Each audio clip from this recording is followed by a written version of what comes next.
如果圣诞节你打算在家里做大餐的话，那么强烈建议你把这道菜加入你的菜单，因为这个培根包带子不仅非常好吃，而且颜值超高。做这道菜不建议用太小个的带子，因为带子在煮熟以后，肉质会收缩变得更小。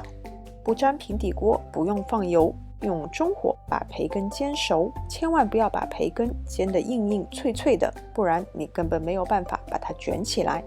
刚刚煎熟的培根应该是这样，比较柔软的。准备一些牙签，然后用培根把带子包裹起来，太长的部分我们可以用剪刀把它剪断，然后用牙签固定住。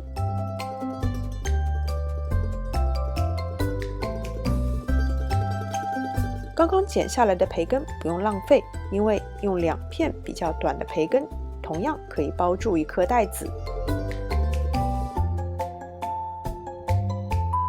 刚刚煎培根的不粘平底锅，再加少许的黄油，放上包裹了培根的带子，撒少许的盐、少许的糖和适量的现磨黑胡椒粉，再淋上一些白葡萄酒，用中火煎2分钟。盐千万不要放得太多，因为培根本身是咸的，糖不建议省略，因为非常的提鲜。白葡萄酒实在没有也可以不放，但是如果有条件的话，我不建议你省略。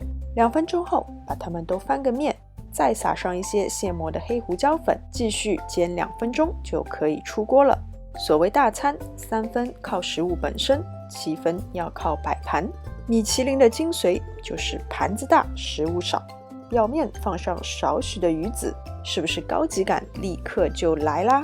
好，我们现在来尝一下，带子鲜甜，培根咸香，真的非常非常非常好吃。而且这么简单的一道菜，厨艺不精也很难失败。好了，今天的视频就到这边，非常感谢大家的观看。